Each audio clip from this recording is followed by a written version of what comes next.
السلام علیکم. ایک اور بدقسمت واقعہ، ایک اور سانحہ. ایک بار پھر تحقیقات کا حکم دے دیا گیا ہے، ایک مرتبہ پھر رپورٹ مانگ لی گئی ہے.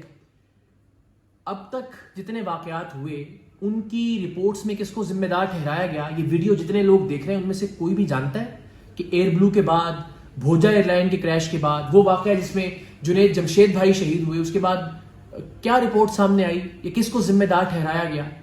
ان میں سے کسی ایک واقعے کے بعد بھی کسی ایک ایئر لائن کے سربراہ کو بھی اگر آج تک سڑنے کے لیے جیل میں ڈالا ہوتا، کسی ایک ڈپارٹمنٹ کے ہیڈ کو لٹکایا ہوتا پوری قوم کے سامنے نشان عبرت بنانے کے لیے، تو آج کا یہ واقعہ نہ ہوتا.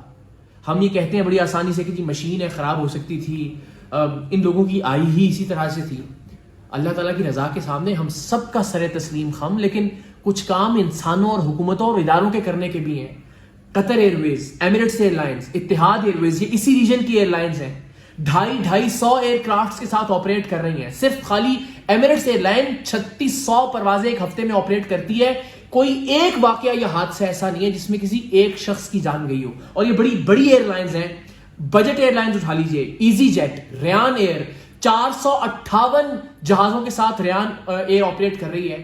آج تک کوئی ایک حادثہ نہیں جس میں کسی ایک شخص کی جان گئی ہو. اس بار بنائیے کوئی خاص کمیشن، بنائیے کوئی ٹریبیونل، کیجئے ملک کی تاریخ کی تیز ترین تحقیقات، چاہے وہ پی آئی اے کا سربراہ ہے، چاہے کسی ڈپارٹمنٹ کا ہیڈ ہے، کوئی بھی شخص ہے طاقتور ترین، ایک مرتبہ نشان عبرت بنائیں. آج کے بعد کبھی اس طرح کا کوئی واقعہ پاکستان کے اندر نہیں ہوگا. اب تو یہ اطلاعات بھی آ رہی ہیں کہ فنی خرابی پہلے سے موجود تھی طیارے کے اندر. کئی خطوط لکھے گئے انجینئرنگ ڈپارٹمنٹ کی جانب سے. اب تو ذمہ داری کا تعین بڑی آسانی سے کیا جا سکتا ہے.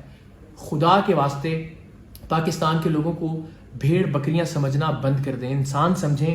یہ وہ تمام لوگ جنہیں عید اپنے گھر والوں کے ساتھ گزارنی تھی، یہ وہ تمام لوگ جو آج اپنے پیاروں کے ساتھ موجود ہوتے تھے، ہو سکتے تھے کسی ایک کی نااہلی اور نالائقی کی بھینٹ چڑھ گئے. کل جنید جمشید بھائی تھے، آنے والے کل میں شاید اقرار الحسن ہوگا. اسی طرح سے یہ سلسلہ چلتا رہے گا اگر اسے روکا نہ گیا. تعزیت ان تمام لوگوں کے ساتھ جن کے پیارے اس دنیا سے گئے. اللہ تعالیٰ انہیں صبر عطا کرے، اور جو رخصت ہوئے ماہ مقدس کے ایام میں، اللہ ان کے درجات بلند کرے. اور پروردگار ہماری حکومتوں کو، ہمارے اداروں کو توفیق دے کہ وہ انسان کو انسان سمجھے.